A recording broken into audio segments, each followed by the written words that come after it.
Greetings everyone, my name is KS Deepak and I welcome you all in the Shield IAS episode of the Hindus News Analysis.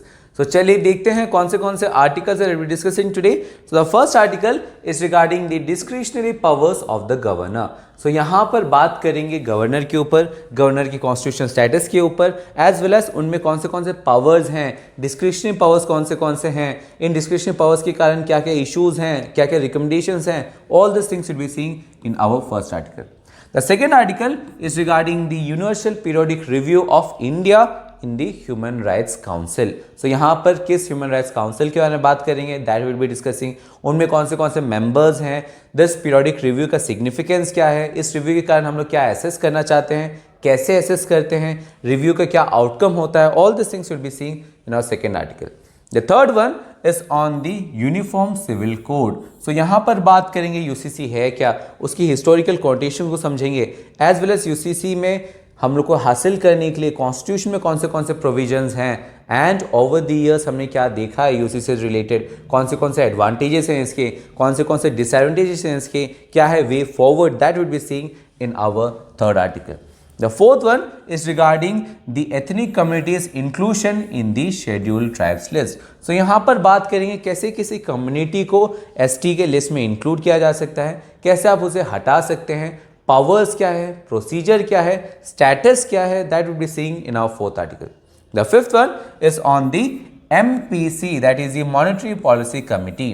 सो यहाँ पर बात करेंगे monetary policy क्या है, physical policy से कैसे अलग है ये, मॉनेटरी पॉलिसी से इन्फ्लेशन को टारगेट करने के लिए कौन से टूल्स हैं, as well as monetary policy committee क्या है, उनमें क्या क्या रोल हैं, क्या क्या फंक्शंस हैं, that will be seeing in our fifth article. And as usual the sixth one is on the quiz of the day. So let's start with the first one, that is regarding the governor.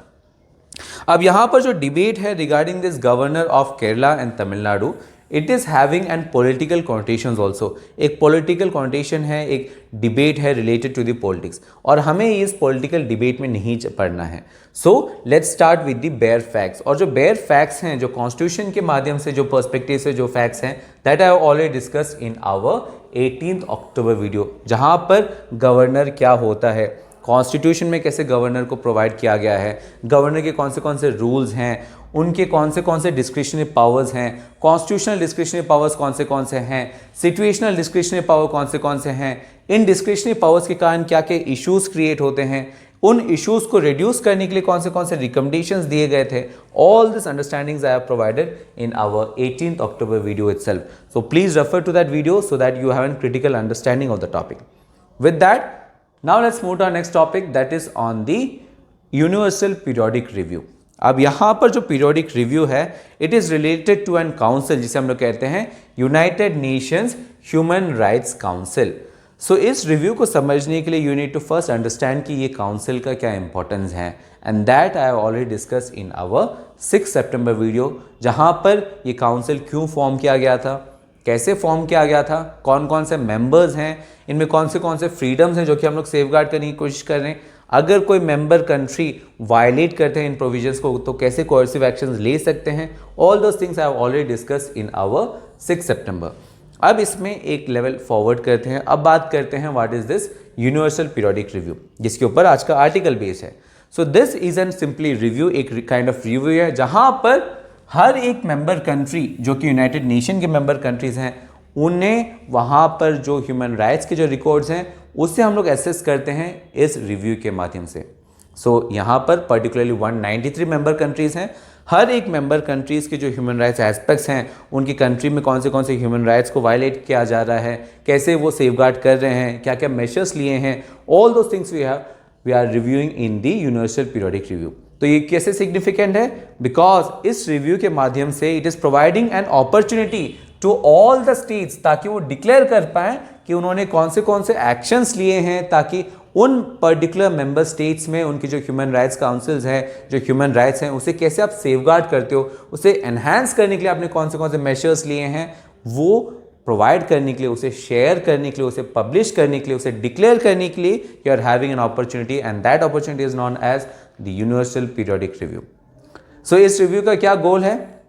The ultimate goal here is to improve the human rights condition of every country. Second review here or the goal here is to prompt support and expand the promotion and the protection of the human rights. Third goal here is to assess the state's human rights records and addressing the human rights violation in a particular country.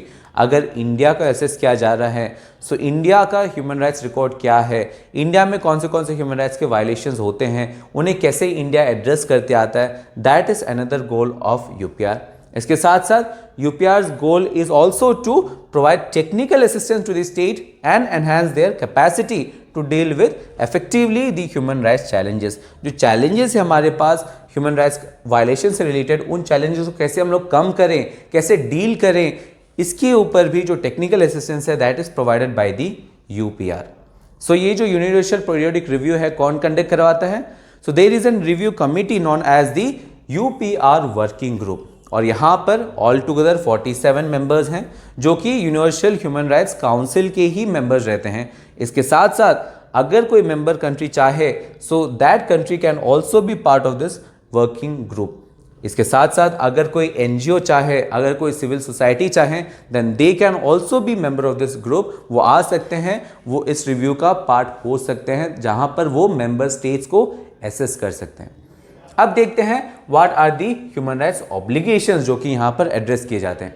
सो यहाँ पर काफ़ी सारे human rights obligations हैं, काफ़ी सारे human rights हैं, particularly some human rights that are mention in the United Nation charter, कुछ human rights that are mention in the universal declaration of human rights, as well as अगर India को assess किया जा रहा है तो India में कौन से ह्यूमन राइट्स के एस्पेक्ट्स हैं, that is also taken into consideration.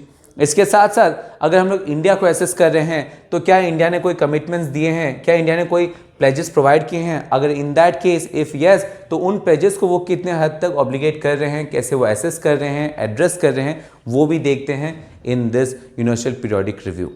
अब बात करते हैं what is the outcome of this review. इस रिव्यू का आउटकम क्या है? So out of this review we get an document जिसे हम लोग कहते हैं आउटकम रिपोर्ट, जहां पर हर एक सवाल जो पूछा गया है, उनके कमेंट्स, उनके जो रिकमेंडेशंस है, that is compiled in the form of an document. Now the basic question is, अगर हम लोग इतना बड़ा रिव्यू एक्सरसाइज कर रहे हैं बट अगर कोई मेंबर कंट्री हैं जिन्हें रिकमेंडेशंस प्रोवाइड किया गया है और वो रिकमेंडेशंस फॉलो नहीं करते हैं तो हम क्या करें? So the question here is what happens if a state is not cooperating with the UPR. So in that case it is on the hands of the United Nations Human Right Council कि अगर वो चाहें then that council can have coercive actions taken against that member country in the case of an persistent non-cooperation.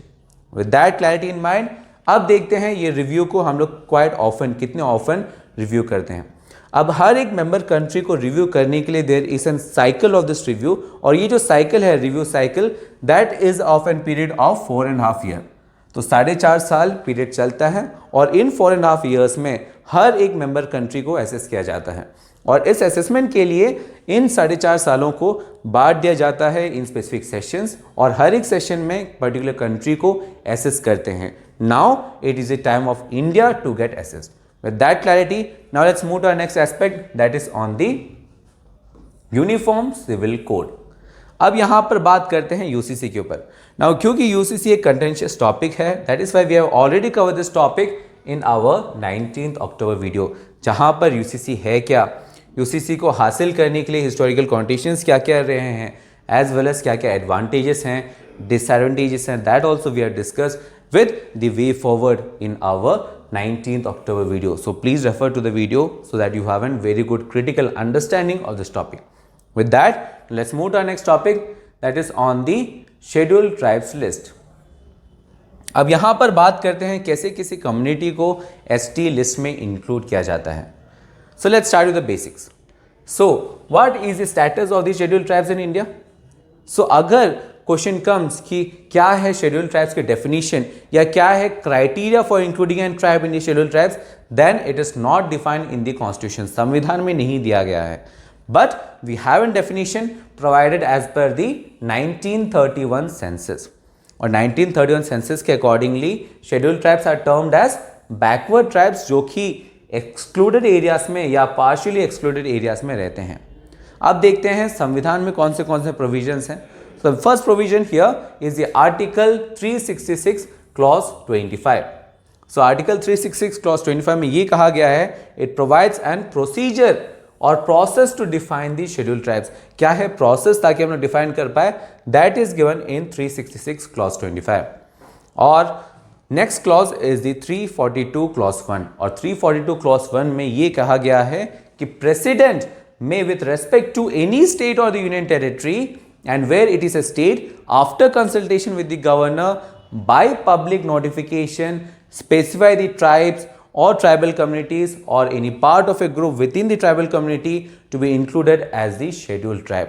So अगर कोई state है तो president with recommendation of the governor, with consultation of the governor through and public notification declare कर सकते हैं कि कौन से tribal community को हम लोग scheduled tribes में include करेंगे।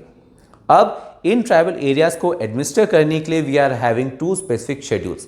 फॉर एग्जांपल, ऐसे ट्राइबल एरियाज जिसे हम लोग पर्टिकुलरली कहते हैं शेड्यूल एरियाज, उनके एडमिनिस्ट्रेशन को देखने के लिए we are having the 5th schedule, as well as जो बाकी के जो एरियाज हैं पर्टिकुलरली दो 6 schedule areas, for example Assam, Meghalaya, Tripura and Mizoram, इनमें जो ट्राइबल एरियाज हैं उनके एडमिनिस्ट्रेटिव प्रोविजंस को उन्हें कैसे टैकल करना है, कैसे डील करना है, that is given in the 6th schedule of the constitution.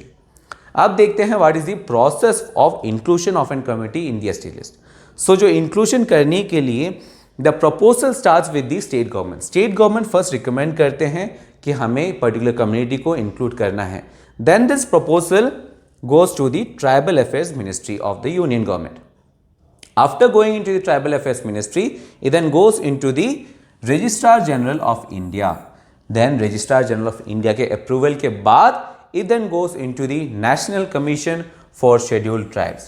The National Commission for Scheduled Tribes assess करते हैं, address करते हैं हर एक issues को, and only after the approval of the NCST then it goes to the Cabinet जो कि final decisions लेते हैं.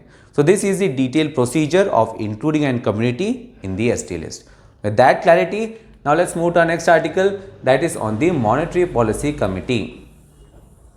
Now this Monetary Policy Committee is a very important topic in Indian economy, और इसीलिए we have covered this topic in various instances, the recent one being our 13th October video, जहाँ पर basic से कि first of all monetary policy क्या होता है, fiscal policy क्या होता है, how does monetary policy relates to inflation, monetary policy को इन्फ्लेशन को टारगेट करने के लिए कौन से टूल्स हैं, as well as monetary policy committee क्या है, मॉनेटरी पॉलिसी कमेटी कैसे बनाया गया था, क्या क्या रिकमेंडेशंस हैं, कौन से हैं रिकमेंडिंग बॉडीज, कैसे वो टारगेट करते हैं, all this things I have already discussed in our 13th October video.